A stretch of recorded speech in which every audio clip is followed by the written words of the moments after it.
The goal of an artist throughout the centuries has always been one: to give their imagination a concrete dimension.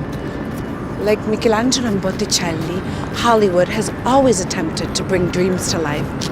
And before special effects, CGI, and green screens, the first form of entertainment to create life where there was none was animation.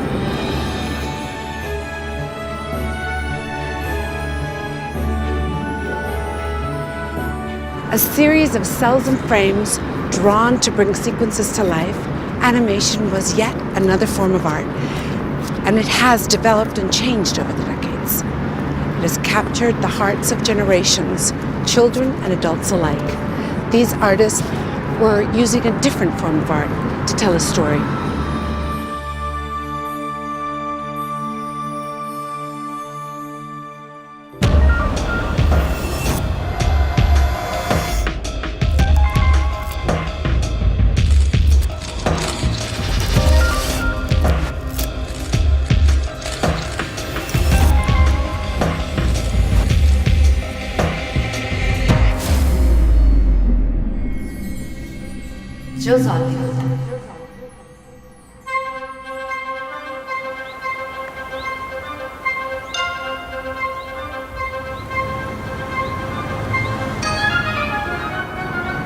The beginning of the transformation of animation into a seamless storytelling mechanism started with flipbooks, progressed to the invention of kinetoscope, and the artistry of the Lumiere brothers. It wasn't until the first decades of the 1900s that animation became popular.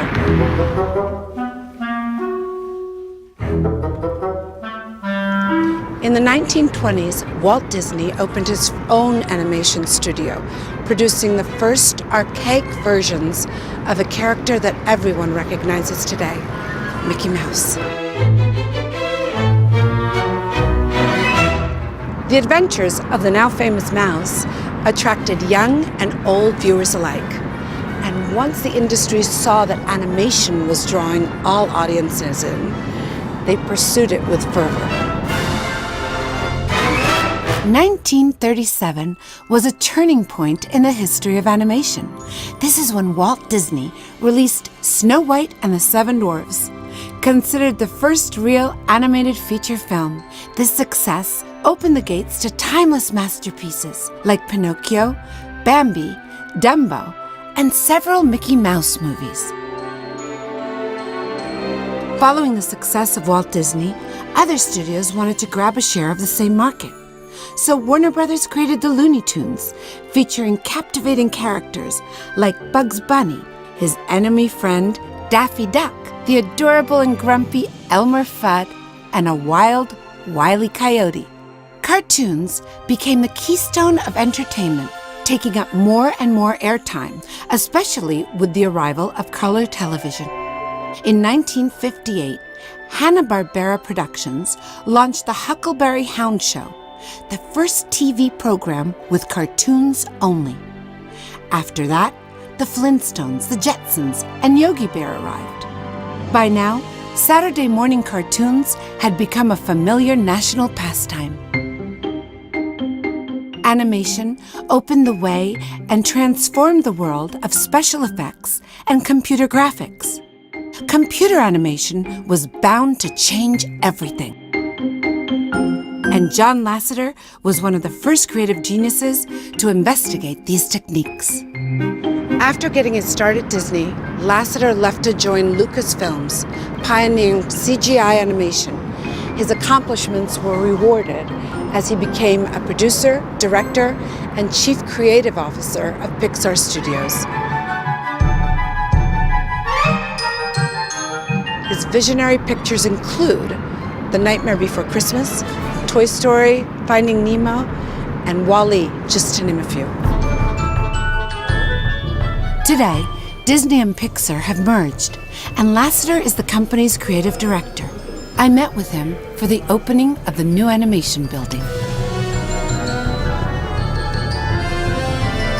As I prepared these questions, as I told you, I prepared these questions with my 12-year-old child who wanted to be involved. Awesome. Good? They are great experts, yes. Disney is for the entire world synonymous with magic. Yes. What did it represent for you before you started working there? Walt Disney entertained people, entertained myself and everybody in a way that no one else in the entire world has ever done. You know, in regards to the movies and the way they made you feel, in regards to Disneyland. You know, there's a magic that it makes you feel. And I think magic is a great word for it, but it's beauty, it's humor, it's heart, it's music, all those things. And that's what made me choose to do this for my life's work. My short time on this earth, I want to entertain people like that. Toy Story represented a new era of digital storytelling. How was it and its characters born? Toy Story was really born of my love of toys, and then the recognition that I wonder what it'd be like to be a toy being played with by a child. And that recognition kind of turned us around to start looking at things from a toy's point of view. And then the special thing about that was we decided to make the toys adults, right? To where they approached everything from an adult standpoint. And that's what made it something, because in all of our films we want not only kids to love our films, but we want adults to love our films too. And we believe, because Walt Disney always created films for everybody, and that's what we do too. Did you ever identify with any Disney character? And what about your own? Well, a lot of people think I look like Buzz Lightyear, because see, I can do this. So I kept saying, Buzz needs to do that, and so they drew like my face. But also Woody, I think I'm a lot like Woody, you know, and those things. So I kind of have a combination. You know, it's interesting, I can really relate to Lightning McQueen as well in Cars, because I was someone who was driving so fast and missing the journey. I was all about the destination. And with like Lightning McQueen learned in Cars was that the journey in life is a reward. And that's what my wife and my sons taught me, that lesson. Honestly, you know, Elsa in Frozen is very important to me too, because she was born with this ability, this magic, and she always questioned, why me? Why me? And that came from an experience I had with my son Sam. When he was 10 years old, he was diagnosed with type 1 diabetes. And we were in the hospital learning to live with diabetes. And he, as a 10-year-old, turned to his mom with tears in his eyes and said, when are they going to stop poking me with needles? And she broke down and said, Sam, never. And he started crying and he says, why me? Why me? And my wife said, because God knew you could handle it. And when we were developing Elsa, I kept thinking about that, about my son Sam. And she keeps asking, why me? Why did I get this scary ability to freeze things?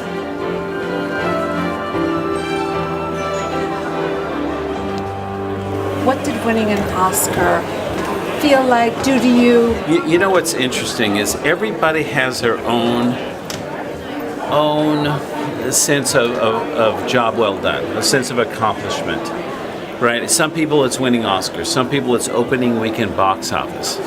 For me, it's walking through an airport, seeing a little boy pulling a Lightning McQueen rolling suitcase and refusing to let his parents roll it, or seeing a little girl dressed as Anna or Elsa, seeing a little boy holding a Buzz Lightyear somewhere in the world.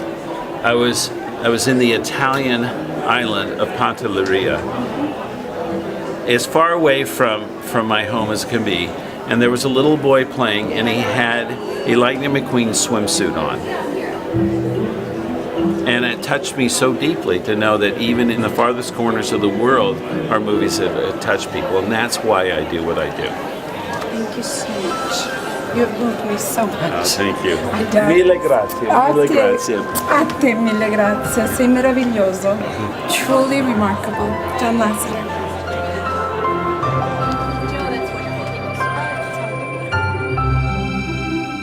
In spite of the fact that animated movies had become one of the genres mainly cherished by critics and audiences, the Academy started giving proper recognition to this form of filmmaking only at the beginning of the new millennium. The first Oscar for Best Animated Feature was won in 2001 by Shrek. Today, Hollywood stars like Justin Timberlake, Jennifer Lopez, Tom Hanks, and Cate Blanchett look out for animated characters to lend their voices to the excellent protagonists of animated feature films.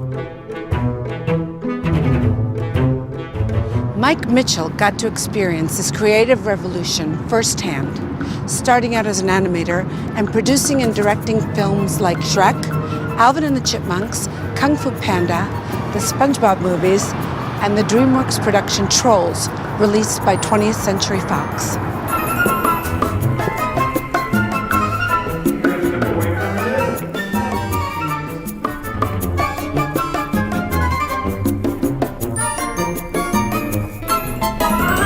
So how does a boy from Oklahoma, we were singing the song before. Yes. Oh, what a Beautiful morning.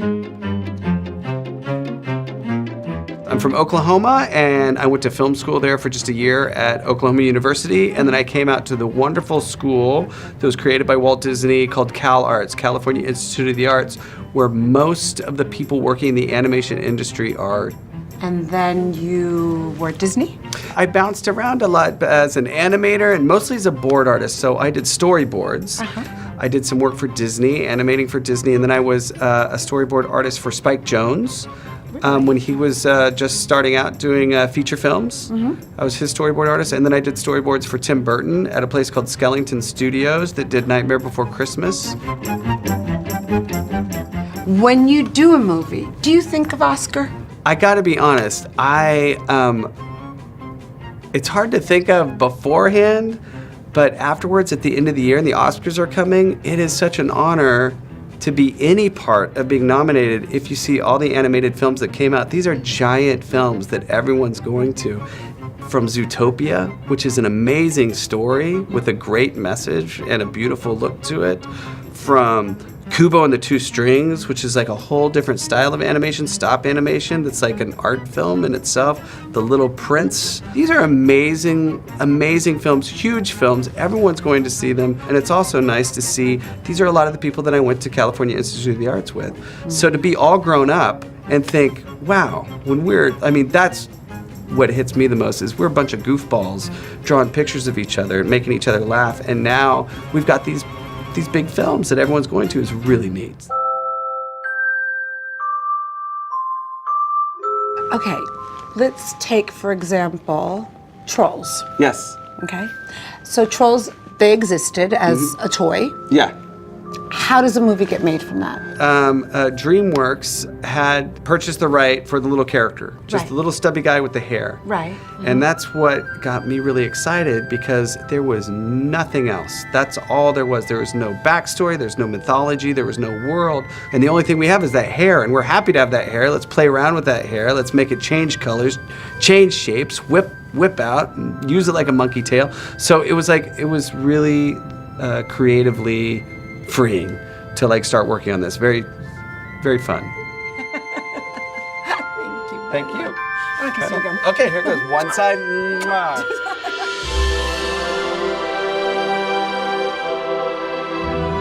A true form of art, animation has delivered some of the most incredible and touching pictures to ever be made. Masterpieces for all generations and ages to fall in love with. From the youngest toddler to the oldest grandparent to everything in between. A genre that is made of the same substance of dreams, just like Hollywood itself.